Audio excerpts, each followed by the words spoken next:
Bismillahirrahmanirrahim. Assalamu alaikum, dear students. Now I told you that the same topic is in Think New Syllabus Mathematics book 2. So starting from chapter number 1, you will find that on page number 6, the functions are getting started. So in the previous video, we talked about the coordinates and Cartesian plane and the x coordinate and the y coordinate and the 4 quadrants. And now today we are going to start with functions. Okay, starting from page number 6, you will find it under the heading of functions in book 2 chapter number 1, and in book D1 you are going to find it in chapter number 6 6.2. okay, the same thing is in 6.2 chapter number 6, functions and linear graphs. So let's talk about the function machine. We have talked about it in grade 6 as well. And what is the function machine? Basically it's the linear equations. So what do? We simply use a linear equation to find out the value of y if the value of x is given.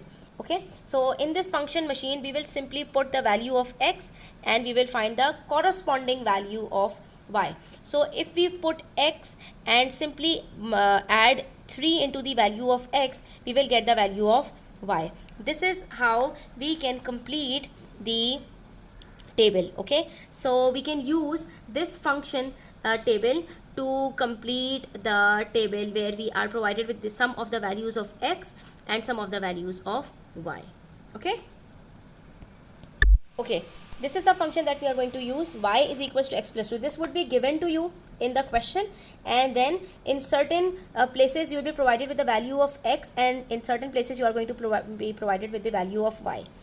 If the value of x is given, we will substitute the value of x over here. So in place of x I will write minus 7. It becomes minus 7 plus 2, and when I will solve it, I will get the corresponding value of y, that is minus 7 plus 2 is minus 5. Okay, so we use this function machine to find out the value of the unknown variable. Okay, so here we can write if x is equals to minus 7, the y coordinate would be minus 5. Okay, similarly here we are provided with 2 and 5. So if x is equals to 2, y is equals to, okay, yes, so the function over here is not x plus 2. The function was x is equals to y plus 3. Okay, so minus 7 plus 3 is equals to minus 4. Okay, now it would be minus 4 over here.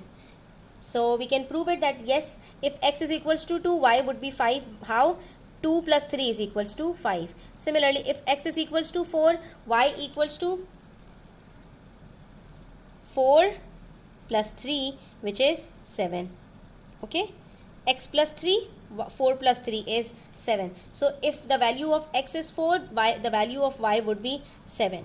Now here you will find that the value of y is given and we have to find out the corresponding value of x. So in this situation, what are we going to do? We will make x the subject. How? Let me show you. If x is equals to, y is equals to x plus 3, then we can make x as the subject by simply changing their places. We will write x plus 3 is equals to y, and then we will remove plus 3 from here. You can do it directly by simply writing it as x is equals to y minus 3. When we change the place of any number, the sign will automatically change. Or you can do it like this: x plus 3, the inverse of 3 is minus 3. So we will subtract both sides by 3.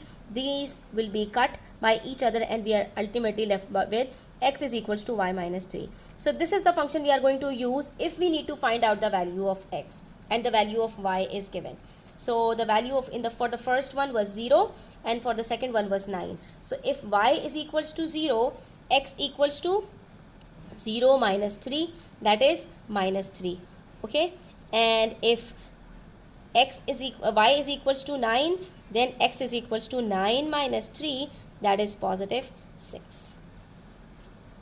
Okay, so we have got the values of x over here. That is, if the value of y is 0, the value of x is minus 3. If the value of y is 9, then the value of x is 6.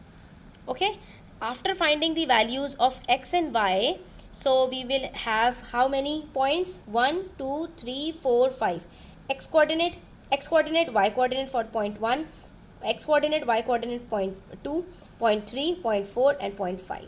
Now on the next page we are provided with the graph. So what are we going to do next? We will simply plot the points on this graph. The first one is minus 7 comma minus 4. Minus 7 is the x coordinate. Starting from the origin we will go to the left because minus 7 is on the left of 0. It comes over here, and the y coordinate is also negative, so we are going to go down till minus 4. It's here. So this point is the first one. Okay, then the second one is minus 3 comma 0. We will go to the left for minus 3, and since y coordinate is 0, always remember one thing: when the y coordinate is 0, then the point will be located on the x axis. If the x coordinate is 0, then the point will be located on the y axis. So if y coordinate is 0 and x is minus 3, we will go first to the left of 0 till minus 3, and since it's negative, so we are going to on the left of 0, 0, and then since y is 0, so the point will be located right on the x axis. Okay, after that we have x coordinate as 2. So from the origin we are going to go to the right of the origin. It's 2, and then since the y coordinate is also positive, so now we are going to go up till 5. So it's here 2 comma 5, as you can see, and this point is already located over here. Next we have 4 comma 7. Starting from 0 we are going to move 4 to the right and 7 up, so it would be 4 comma 7 right here. And then the last one is 6 comma 9. So again, starting from 0 we will go till 6 on the x-axis, and then we will go up till 9, so it's here.